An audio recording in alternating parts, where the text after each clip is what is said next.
Nós estamos começando a segunda semana do tempo comum. Domingo passado, com a festa do batismo do Senhor, nós encerramos o santo tempo do Natal. E começamos já na segunda-feira passada a primeira semana do tempo comum. A cor é o verde da esperança que não decepciona. Mas atenção, atenção, porque a esperança não é otimismo, a esperança não é pensamento positivo, a esperança não é ter uma visão cor-de-rosa, uma visão para cima, porque as possibilidades humanas são boas. Não, isto é otimismo. A esperança, ela se funda em Deus, é uma virtude que nos une a Deus, é uma virtude que a gente chama de teologal. Teos em grego é Deus, teologal é tudo aquilo que vem de Deus, que se refere a Deus, que nos liga a Deus. A esperança é esperar Deus de Deus. É esperar em Deus porque Ele é fidelíssimo. É esperar em Deus porque Ele prometeu. É a cor do tempo comum. São 34 semanas o tempo comum. Nós vamos ter algumas semanas agora. Vamos interromper por 90 dias, 40 da Quaresma, 50 da Páscoa. E depois retomaremos o tempo comum. Até a festa de Cristo Rei, que encerrará novamente o tempo litúrgico. Então, o verde que nos lembra que no dia a dia, na vida miúda, pequena de cada dia, nós devemos manter o olhar, a mente, o coração no Senhor. Nós poderíamos pensar no Salmo 120. Eu levanto os meus olhos para os montes. De onde pode vir o meu socorro? Do Senhor é que me vem o meu socorro, do Senhor que fez o céu e fez a terra.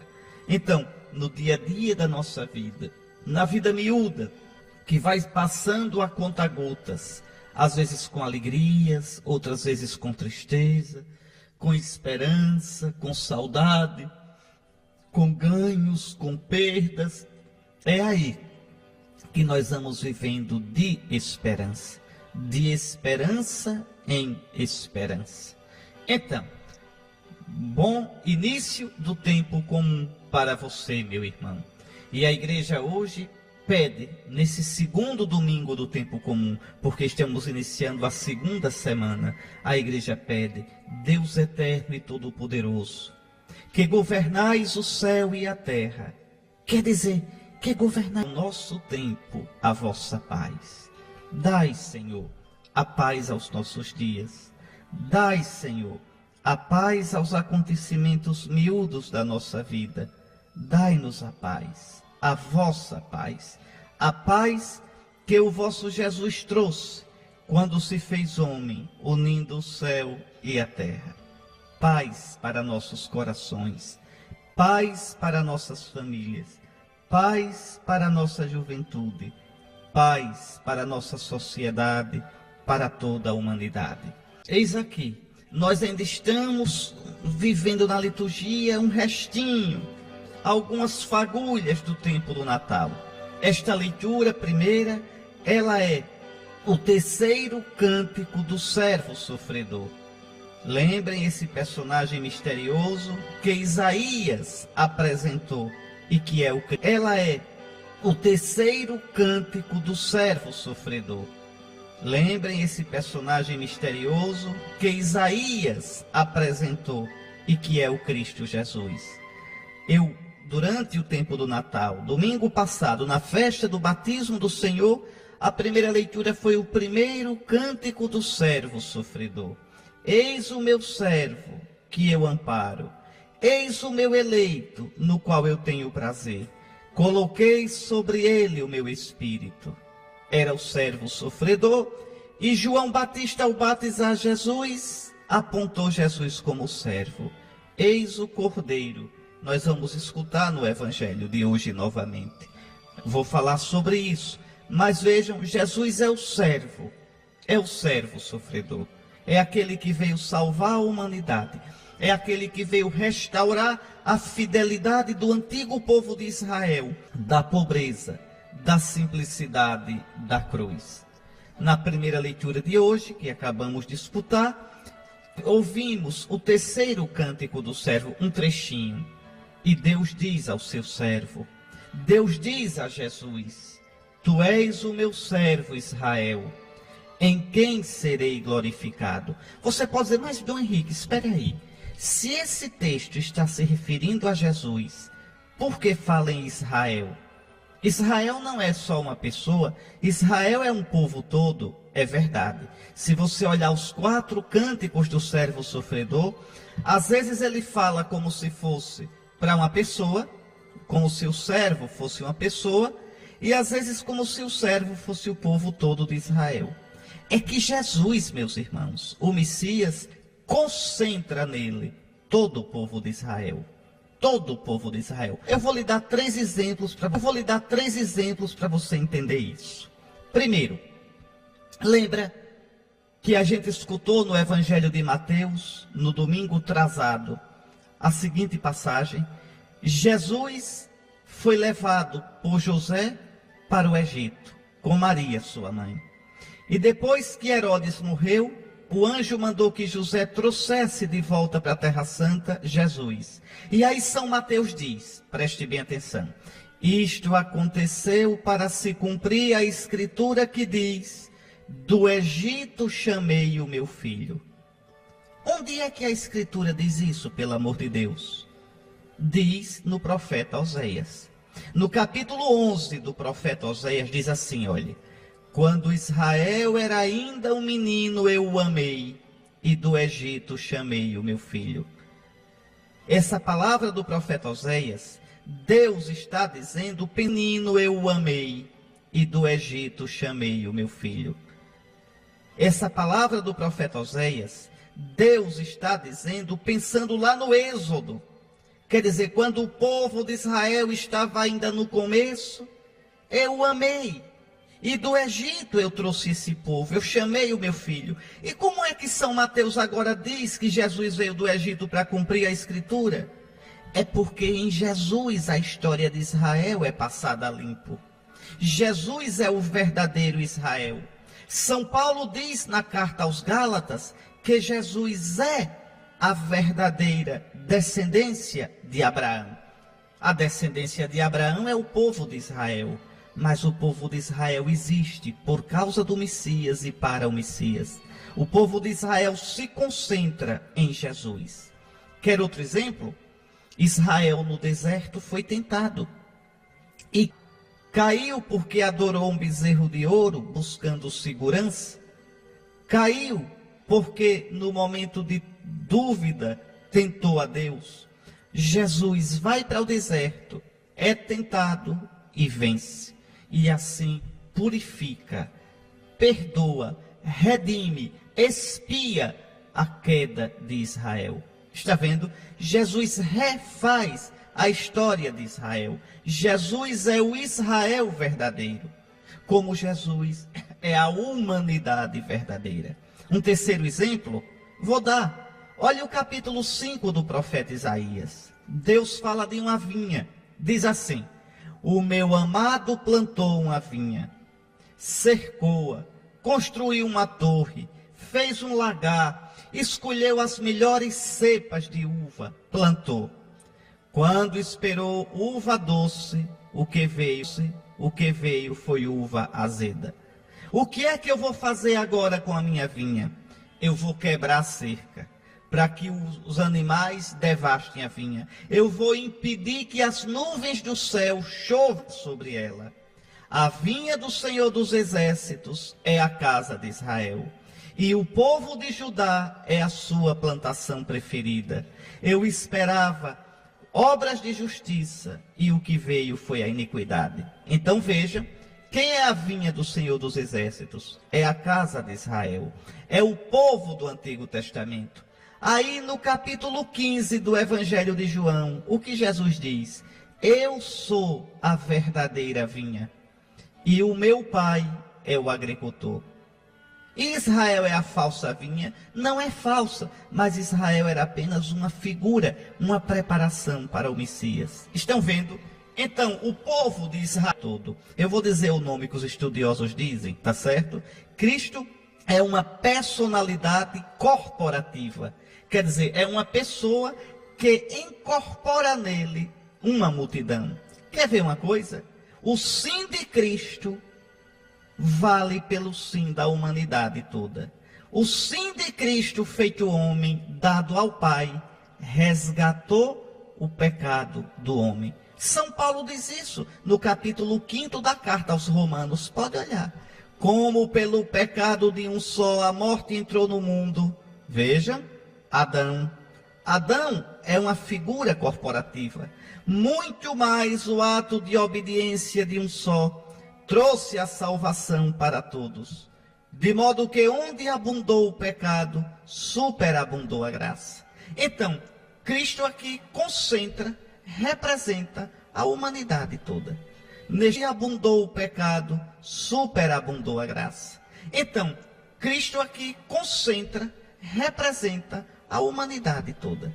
Nesta leitura do profeta Isaías, Cristo concentra, Cristo representa todo o povo de Israel. O antigo Israel e o novo Israel, que é a igreja. Tu és o meu servo Israel, em quem serei glorificado. Que coisa linda. O Pai vai glorificar seu nome. O Pai vai mostrar seu amor na vida de Jesus. Mas para isso é preciso que Jesus seja obediente até a morte e morte de cruz. Para isso é preciso que Jesus de verdade se entregue ao Pai. Faça a vontade do Pai. E é interessante que no final da vida Jesus vai dizer: eu te glorifiquei na terra.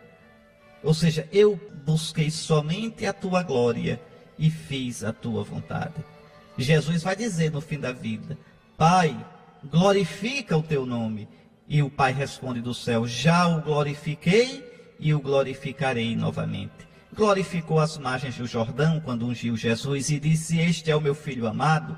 Glorificou na transfiguração, mas glorificou na vida toda de Jesus. Eu já o glorifiquei e o glorificarei novamente. Quando? Na cruz.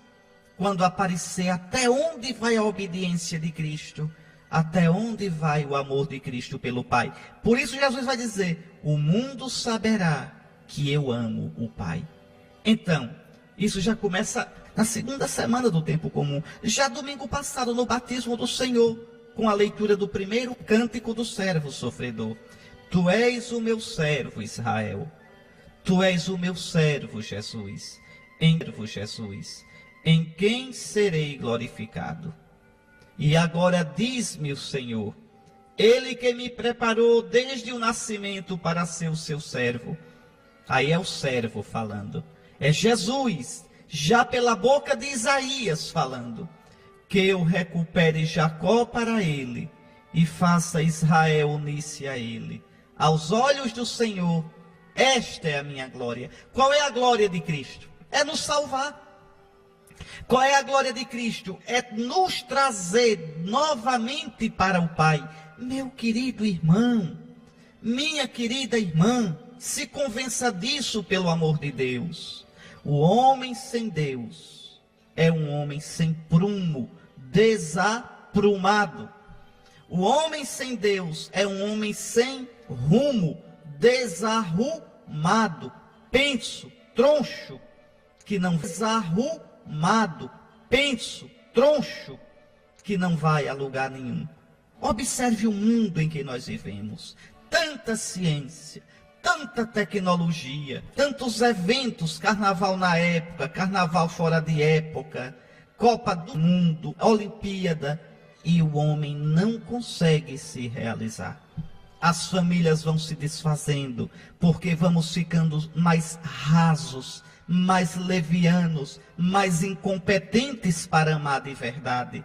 Nossos jovens vão se drogando com a droga, mas também se drogando com o álcool, se drogando com a vida fútil, com um rock às vezes pesado, de mensagens pesadas e negativas, se drogando com essas tribos malucas, é punk, é emo, é naziskin, tanta coisa. Por quê? Falta de sentido. Vamos nos drogando com a vida vazia, com a vida que vai se tornando insuportável, porque não encontramos o sentido para ela. O sentido da vida não está em ter muita coisa. Diga, pelo amor de Deus, do que vale ter tanto e não saber para que se vive. Um punhado de dias é a nossa vida. Como padre, eu já entrei em casas muito pobres e já entrei em casas muito ricas. Já entrei em casas que você olha assim, a sala, enormes, meu Deus, para que tanto espaço perdido, que a pessoa não ocupa aquilo ali, nem que enche, ela enche aquilo. E você vê, às vezes, casas tão ricas, de tantos móveis caros, de tantas pessoas com tantas propriedades, e no entanto o coração é ferido, um vazio de vida.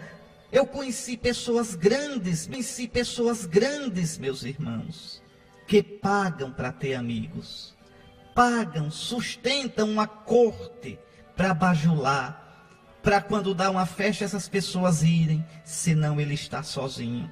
Oh, meus irmãos, não é o dinheiro que enche o coração humano, não é o prestígio é uma cachaça, hoje você tem, amanhã não tem. Eu me lembro de alguém que tinha um cargo muito alto, muito cheio de prestígio, e quando o cargo passou, ele se deprimiu, sentava-se à mesa, colocava o celular ao lado, esperando que o celular tocasse, e ninguém chamava, porque o seu cargo passou. Então, meus irmãos, o que enche o meu coração?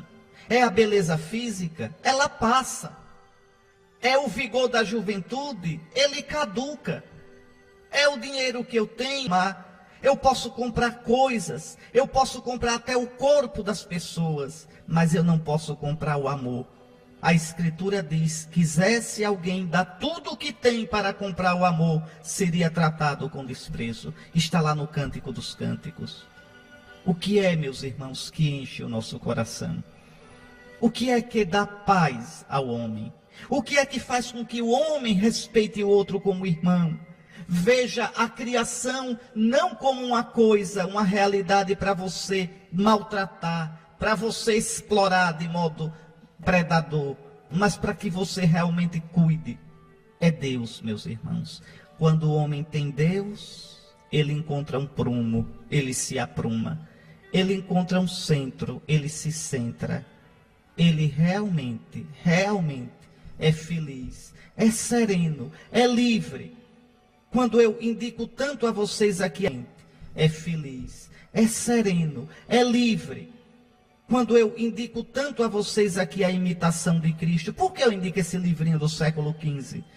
Porque naquelas palavras tão ungidas, de um monge tão simples, a gente descobre intuições, ideias, conselhos que nos jogam direto no coração de Jesus, que nos fazem descobrir o sentido da vida. A imitação de Cristo é toda ela uma meditação da palavra de Deus.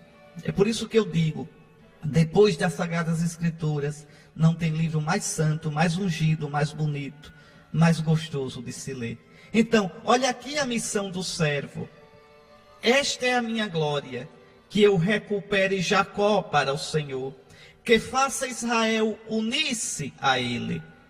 Aí Deus diz ao servo, Deus diz a Jesus, não tribos de Jacó, para reconduzir o resto de Israel. Não, o Messias não vem só para Israel. Eu te farei luz das nações, para que minha salvação chegue até os confins da terra. Vocês estão vendo? Já no Antigo Testamento estava predito que o Messias iria formar um novo povo, formado por todos os povos da terra. O Messias não vinha só para Israel.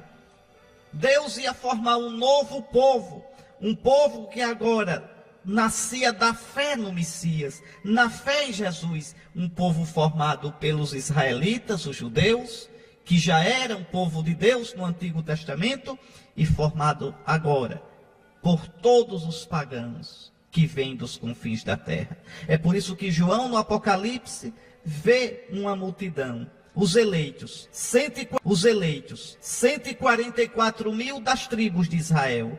Porque eu já expliquei isso a vocês. Eu me lembro das coisas que eu digo para vocês, viu? Eu me lembro.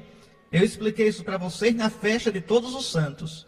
No Apocalipse, na primeira leitura, João vê uma multidão, 144 mil das tribos de Israel. E eu expliquei por que 144 mil. 12 vezes 12 vezes 1000. 12 vezes 12, 144 vezes 1000. 12 é o número de Israel. 12 vezes 12, quando você quadra o número, quer dizer o Israel perfeito, todo, vezes 1000. Você multiplica, quer dizer plenitude.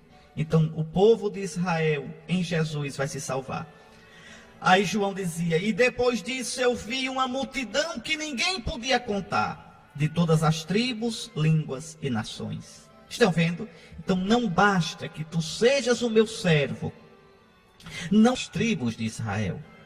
É mais ainda, eu farei de ti luz das nações, para que a minha salvação chegue até os confins da terra. Toda a terra, toda a gente viu a salvação do nosso Deus. Os pastores vieram adorar o menino.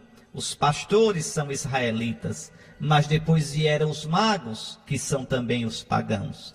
A tradição antiga reconhece no boi e no burro os judeus e os pagãos. O boi, os judeus, o burro, os pagãos, que se alimentam no coxo do menino. O que quer dizer isso? Judeus e pagãos que são chamados à mesma Eucaristia, a se alimentarem do menino, do Deus nascido da Virgem para nos salvar. Muito bem, agora nós vamos escutar uma música contemplando esse Cristo que vem. Contemplando esse Cristo que vem. Contemplando o Messias, servo que o Pai nos mandou. Enquanto escuta a música, pensando nessa leitura, diga a Jesus, Jesus, eu te reconheço como Salvador, eu te aceito como Salvador, Jesus, eu te amo, ajuda-me, Jesus, a crer em ti de verdade, a colocar meus passos nos teus passos, a fazer do teu caminho o meu caminho, a viver na tua vontade, meu Salvador. Tu vieste do Pai para nos salvar, e só tu nos leves ao Pai. Nós vamos rezar agora o Salmo responsorial, o Salmo 39. Mas eu queria, antes disso, chamar a atenção para alguns pontos desse Salmo. Eu vou logo chamar a atenção para que você reze com mais gosto. Esse Salmo é um Salmo que fala do Messias. Olha o que o Messias diz quando entrou no mundo. No seio de Maria. A carta aos Hebreus cita esse Salmo para dizer o que Jesus pensou quando se fez homem em Maria. Para dizer o que Jesus pensou da missão dele. Olhe, eis que vem o Senhor, com prazer faço a vossa vontade. É o Messias obediente. E o Messias diz, Senhor, tu não quiseste sacrifício e oblação. Quer dizer, tu não quiseste, Senhor. Não foram do teu agrado os sacrifícios de boi, de novilhos, de garrotes, de pombos no Antigo Testamento. Então eu disse, mas tu, Senhor, me abriste os ouvidos. Qual é o sacrifício que agrada a Deus? A obediência. Um coração de fé, um coração obediente. Tu me abriste os ouvidos, tu não pediste. Por isso eu disse, eis que venho, com prazer eu faço a tua vontade. E Cristo fez a vontade do Pai até a morte e morte de cruz. Por isso o sacrifício de Cristo é o sacrifício perfeito. Os sacrifícios do Antigo Testamento eram de animais irracionais. O sacrifício de Cristo é todo de amor, todo de doação. Vamos rezar esse salmo, pensando no Santo Messias, no Jesus que o Pai nos mandou para pela sua obediência nos salvar. Ouviram? Rezaram? Com prazer, Senhor, eu faço a tua vontade. Que a gente faça a vontade do Pai, unindo a nossa vontade à vontade de Cristo, que não veio para fazer a sua vontade, mas a vontade daquele que o enviou. Os que nós escutamos o início da primeira carta de São Paulo aos Coríntios. Vamos entender? A gente vai escutar agora vários domingos essa carta. Que o enviou. Os que nós escutamos o início da primeira carta de São Paulo aos Coríntios. Vamos entender? A gente vai escutar agora vários domingos essa carta. Está certo? São Paulo escreveu esta carta na sua terceira viagem apostólica, lá pelo ano 53, 54. Paulo encontrava-se em Éfeso, e de lá, sabendo das confusões que havia em Corinto, escreveu esta carta aos cristãos daquela cidade. Corinto era uma cidade grande. Corinto tinha dois portos. Se um porto já é lugar de depravação, imagine dois. Então a coisa era, como diz o povo, barra pesada. Corinto era uma cidade tão depravadinha, tão pra frentex, com tanto inferninho, com tanto rock pesado, rolava tanta droga. Muda o nome da corintizou, tá certo? Ou seja, aquele vive no modo de Corinto. Então o negócio era pesadíssimo, como se diz, era barra pesada. Tanto que quando São Paulo, na sua segunda viagem apostólica, chega em Corinto, chega desanimadíssimo quando vê aquela bagunça. Pensando, coitado, como é que eu vou anunciar Jesus aqui? E aí, em sonho, não é? Logo nas primeiras noites, Jesus aparece a Paulo e diz uma coisa linda: não temas, que eu tenho nesta cidade um povo numeroso. É danado, viu? Nosso Senhor conhece os dele, conhece. E aí Paulo pregou e nasceu a igreja de Corinto. Quando a gente fala igreja no Antigo Testamento, igreja de um lugar, ou igrejas, quer dizer as dioceses. Por exemplo, a igreja de Aracaju. Não é só a igreja em Aracaju, não é isso, é a igreja de Aracaju, a igreja de Propriá, a igreja de Estância. Existe uma igreja onde existe o bispo legítimo, sucessor dos apóstolos, que celebra com seu clero a Eucaristia válida, legítima, e prega a palavra de Deus, de acordo com a tradição dos apóstolos. Aí existe a igreja. Então Paulo escreve a igreja de Corinto. E por que escreve? Porque os coríntios gostavam de uma divisão. Gostavam de um diz que diz. Gostavam de fazer partidos. Eu sou de Paulo, eu sou de Pedro, eu sou de Apolo, eu sou de Cristo. Às vezes a gente gosta, né, desse negócio de formar umas patotas. Quantas vezes eu já encontrei as patotinhas nas paróquias, um não fala com o outro, um arenga com o outro, um quer dominar o padre, às vezes até bota o padre no seu partido, que padre não deve ter partido nenhum. Às vezes eu já encontrei as patotinhas nas paróquias, um não fala com o outro, um arenga com o outro, um quer dominar o padre, às vezes até bota o padre no seu partido, que padre não deve ter partido nenhum, deve estar acima de todos esses grupos. Então, que coisa triste. Por isso Paulo escreve aos Coríntios, por causa das divisões e de outros problemas que surgiram. E vejam aqui a introdução, como é que São Paulo se apresenta. Paulo, chamado a ser apóstolo. Vejam, Paulo não se fez a si mesmo apóstolo. Tem tantos hoje, bispo fulano, né? Apóstolo fulano, missionário fulano. Não, ninguém pode se escolher assim, não. É Cristo que chama. E Cristo chama pela voz da igreja. Até São Paulo, que foi chamado diretamente por Cristo, precisou receber o batismo das mãos da igreja, pelas mãos de Ananias. Precisou depois ir a Jerusalém, em paredes, sem porta nem janela, não. Não é assim. Paulo, chamado a ser apóstolo de Jesus Cristo. Está vendo?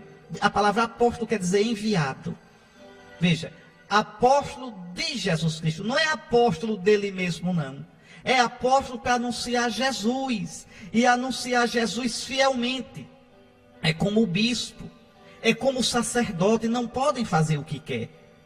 Vocês pensam que o bispo pode fazer o que quer? O bispo é o primeiro que deve obedecer a Cristo.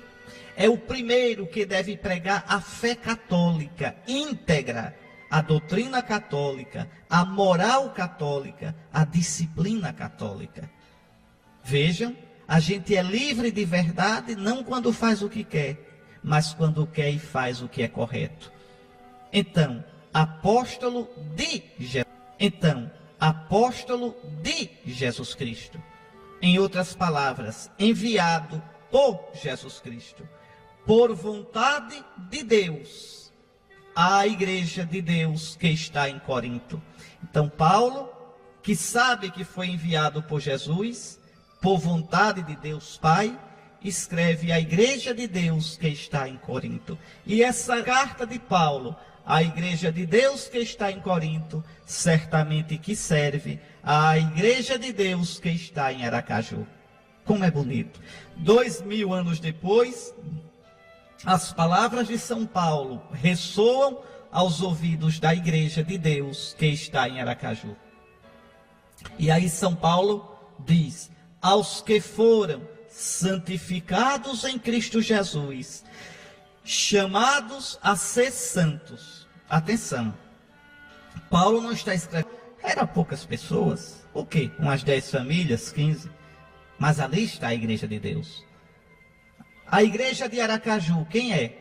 São os cristãos católicos, são os batizados verdadeiramente que vivem, procuram viver em união com Cristo, na palavra, na Eucaristia, na vida fraterna. Essa é a igreja de Deus. Esta é a igreja. A igreja não é todo mundo. E a igreja não é uma repartição pública que eu vou lá só para pegar alguma coisa quando eu preciso, cumprir uma burocracia. Não. A igreja é a família de Deus. É a comunidade dos irmãos de Jesus que vivem unidos na palavra e na Eucaristia. Então, Paulo, a igreja de Deus que está em Corinto, aos cristãos, aos que foram santificados em Cristo Jesus, chamados a ser santos. Deixa eu comentar isso aqui que é muito bonito. São duas coisas. Primeiro, veja, aos cristãos, aos que foram santificados em Cristo Jesus, chamados a ser santos. Deixa eu comentar isso aqui que é muito bonito. São duas coisas. Primeiro, veja, aos que foram santificados em Cristo Jesus. Quando foi que a gente foi santificado em Cristo Jesus? No batismo. Na água do batismo, nós recebemos o Espírito Santo. Ali, Cristo diz: este é meu. Cristo nos santifica. Cristo nos dá o Espírito de santidade, o Espírito Santo. Então, olha aqui, São Paulo diz: aos que foram santificados em Cristo Jesus, chamados a ser santos. Estão vendo aqui que coisa interessante? A gente já é santo e é chamado a ser santo. Afinal, eu sou ou não sou santo? Se eu sou, como é que eu sou chamado a ser? Se eu sou chamado a ser, porque não sou. Não, eu sou e sou chamado a ser. Eu sou santo. Você é santo, porque no batismo nós recebemos o chamado a viver na minha vida esta santidade. Porque senão, aquilo que eu faço desmente o que eu sou. O meu modo de viver nega o dom que eu recebi. Então, tu, cristão, já és santo, tu já pertences a Cristo, mas tu és chamado a viver essa santidade. Tu és chamado a ser santo. E aí São Paulo diz: junto com todos os que em qualquer lugar invocam o nome de nosso Senhor Jesus Cristo, o Senhor deles e nosso. É a igreja de Corinto, são os cristãos de Corinto, mas em comunhão de fé, de caridade e de amor com os cristãos das outras comunidades. E o eixo que organiza essa comunhão é o sucessor de Pedro, o bispo da igreja de Roma, que coordena para que a igreja cresça na verdadeira fé católica e na caridade, quer dizer, na comunhão. E aí Paulo termina esta saudação: para vós, graça e paz, da parte de Deus nosso Pai e do Senhor Jesus Cristo. Graça e paz só Deus pode dar. Jesus é Deus. Por isso, como o Pai, Ele dá a graça, Ele dá a vida na amizade com Ele. E a consequência da vida na amizade com Ele é a paz. graça e paz a vós. Pois bem, caros irmãos, santos, lembrem, somos chamados a ser santos. Somos chamados a viver na obediência a Deus, como Cristo viveu e nós escutamos na primeira leitura de hoje. Aí está, meus irmãos, esse evangelho que acabamos de escutar. É um evangelho que tem muito a nos dizer sobre quem é Jesus. Vamos lá, aqui vale a pena a gente percorrer esse evangelho que acabamos de escutar. É um evangelho que tem muito a nos dizer sobre quem é Jesus. Vamos lá, aqui vale a pena a gente percorrer versículo por versículo. João estava batizando. Veja, esse evangelho de hoje retoma o que nós meditamos domingo passado sobre o batismo do Senhor. Retoma. Ainda tem o gostinho do Natal. João estava batizando, preparando a vinda do Messias. Aí Jesus entra para ser batizado. João o batiza. Já falei sobre isso domingo passado. Lembra? Aí João diz: eis o Cordeiro de Deus que tira o pecado do mundo. Eu expliquei a você. Lembra? Na língua aramaica, a língua que se falava, cordeiro se diz talia. Talia. Se quiser escrever aí, escreva T-A-L. Ito é o servo sofredor. É o cordeiro que vai ser imolado para levar sobre si o peso dos pecados do mundo. Eis o Cordeiro de Deus que tira o pecado do mundo. Aqui está uma ideia que é central no cristianismo. Sem essa ideia não existe cristianismo. O homem não pode se redimir sozinho. O homem não pode se salvar sozinho. Eu não posso tirar meus próprios pecados. É Deus que pelo seu Filho Jesus, morto e ressuscitado, tira os meus pecados e o pecado do mundo. É por isso que a ideia de reencarnação é totalmente incompatível com o cristianismo. Se existisse reencarnação, se eu tivesse que pagar pelos meus próprios pecados, me purificando por uma sucessão de reencarnações, então eu torno inútil a encarnação de Cristo, eu torno inútil a cruz de Cristo, eu torno inútil toda a obra da salvação de Deus. Então não é Deus quem salva, sou eu quem me salvo. Sou eu que vou purificando a mim mesmo, purificando o meu karma, como dizem os reencarnacionistas. Vou purificando pela lei do retorno. O que eu fiz eu tenho que pagar e essa lei não tem exceção. Não, isso não é cristão, meus irmãos. Isso é totalmente estranho à palavra de Deus. Isso mata o cristianismo na alma, no coração. A salvação a gente recebe através de Jesus Cristo. Crendo que Jesus é Deus bendito, crendo que Jesus é o Messias, do que Jesus é o Cordeiro, o servo sofredor, que tira o pecado do mundo. Nele crendo, eu peço o batismo. Quem crê e for batizado. E aí sou purificado dos meus pecados e recebendo o Espírito Santo de Cristo no batismo, Espírito Santo dado para a remissão dos pecados, eu vou vivendo uma vida de criatura nova. Todo aquele que está em Cristo é uma nova criatura. É santo e chamado a viver como santo. Santo, chamado a ser santo, como disse São Paulo na segunda leitura de hoje. Então, João diz: eis o Cordeiro de Deus que tira o pecado do mundo.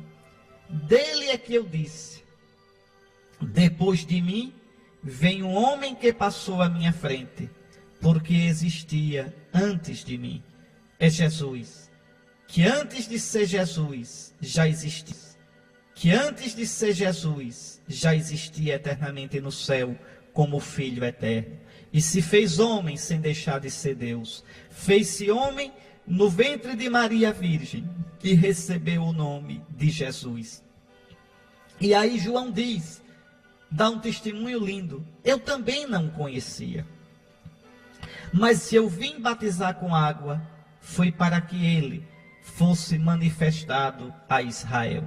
Eu não o conhecia, mas Deus me mandou batizar para preparar a vinda do Messias, para preparar a vinda dele. E João deu testemunho: eu vi o Espírito descer como uma pomba do céu e permanecer sobre ele. Quer dizer, o Espírito unge Jesus e a unção permanece em Jesus. Daí o nome Messias, o nome Cristo. Messias em hebraico. É por isso que São Lucas diz, que de Jesus saía uma força que curava a todos. Que força é esta? O Espírito Santo que age nele, que repousa nele. O Espírito do Senhor repousa sobre mim, porque o Senhor me ungiu, me mandou para evangelizar os pobres. Por isso Jesus também vai dizer, é pelo Espírito Santo que ele expulsa os demônios. Então, eu vi o Espírito descer como uma pomba do céu e permanecer sobre ele. E João insiste, eu também não conhecia, mas aquele Deus do céu que me enviou a batizar com água, me disse, aquele sobre quem vires o Espírito descer e permanecer, este é quem batiza com o Espírito Santo. Eu vi e dou testemunho. Então João diz, eu vi, o Pai tinha me dito, o Deus de Israel tinha me dito, ó João, com o Espírito Santo, eu vi e dou testemunho. Então João diz, eu vi, o Pai tinha me dito, o Deus de Israel tinha me dito, ó João, aquele sobre quem você viu o Espírito descer e permanecer é o Messias, é o ungido com o Espírito, é o que batiza no Espírito Santo. E João diz, eu vi quando eu batizei Jesus, e eu dou testemunho de que ele é o Messias. Ele é o que batiza no Espírito Santo. Eu já expliquei isso aqui a vocês, mas vou dizer novamente. Não existe no cristianismo batismo nas águas. Quem batiza nas águas renega Cristo. Quem batiza nas águas peca contra o Espírito Santo. No cristianismo só há um batismo. A carta aos Efésios é claríssima. Uma só fé, um só Senhor, um só batismo. É o batismo no Espírito Santo. O batismo nas águas é os judeus mergulhavam nas águas todo dia. A palavra batizar quer dizer mergulhar. Nós só temos um batismo no Espírito Santo, que não é o da renovação carismática. Não é. A renovação também fala em batismo do Espírito, mas é outra coisa. O batismo do Espírito que se está falando aqui é o sacramento do batismo. Aí você vai dizer, mas senhor bispo, eu fui batizado com água quando era criança. Foi com água, mas não nas águas. Aquela água é símbolo do Espírito Santo. No cristianismo, a água é símbolo do Espírito Santo. Por isso, Jesus disse a Nicodemos, no capítulo 3 do Evangelho de São João, que quem não nascesse da água e do Espírito, não veria o reino de Deus. Mas a passagem mais clara para mostrar isso a vocês, é quando Jesus vai dizer claramente, no capítulo 7 do Evangelho de São João, Jesus diz, venha a mim e beba. Veja, se alguém tem sede, venha a mim e beba, porque como está escrito, do seu seio correrão rios de água viva. Do seio de Cristo vai correr um rio de água viva para matar a sede do mundo. E aí, o Evangelho de João mesmo diz, Jesus estava falando do Espírito Santo, que receberiam aqueles que crescem nele.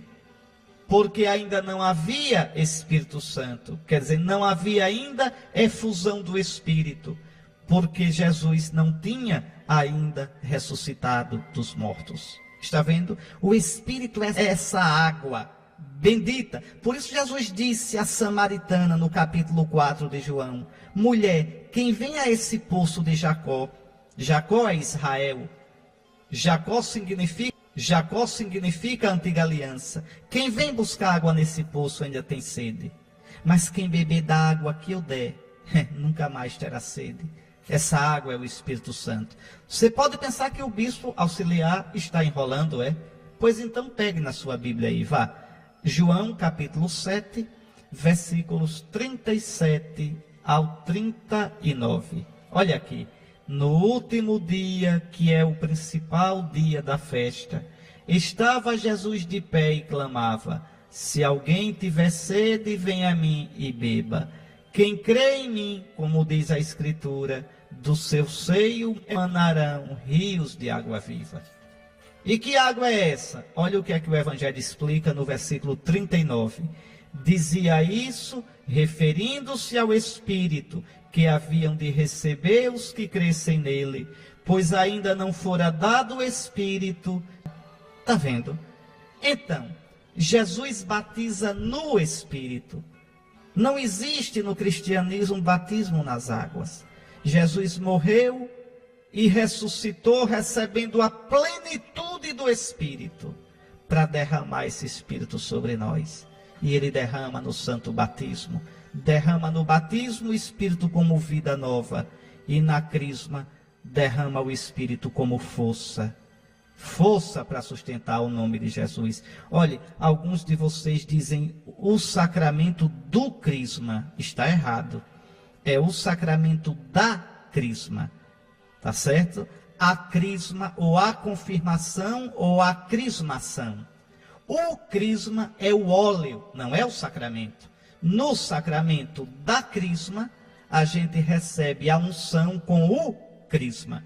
O crisma é o óleo de oliveira misturado com a unção com o crisma. O crisma é o óleo de oliveira misturado com essência, perfumado, que é consagrado pelo bispo na quinta-feira santa. Então, a gente recebe o Espírito Santo de Jesus em cada sacramento, e de modo especial no batismo como vida e na crisma como força. Jesus é aquele que, ungido pelo Espírito, batiza no Espírito, nos renova, nos faz santos, chamados a ser santos. Atrai todos os povos, judeus e pagãos, como disse o servo da primeira leitura, para que todos creiam em Jesus e a salvação chegue até os confins da terra. Estamos terminando com a graça de Deus, mais uma vez alimentados com a palavra de Deus, mais uma vez vendo o quanto é rica, o quanto é bela, o quanto é doce essa palavra de Deus. Tua palavra é luz para o... Tua lei é mais doce que o mel que sai dos favos. Por isso o teu servo tanto a ama. Meus queridos irmãos, uma santa semana, uma semana abençoada para todos vocês. Aliás, nós temos tantos padres virtuosos. Eu conheço tantos padres que me edificam com a vida. Jovens, de meia idade, idosos. Tantos padres que deram a vida por Cristo. E porque um ou outro é infiel nisso ou naquilo, então a gente vai e generaliza e critica nossos padres. Eu não me espanto quando gente de fora da igreja e até os inimigos da igreja enxovalham a vida do clero.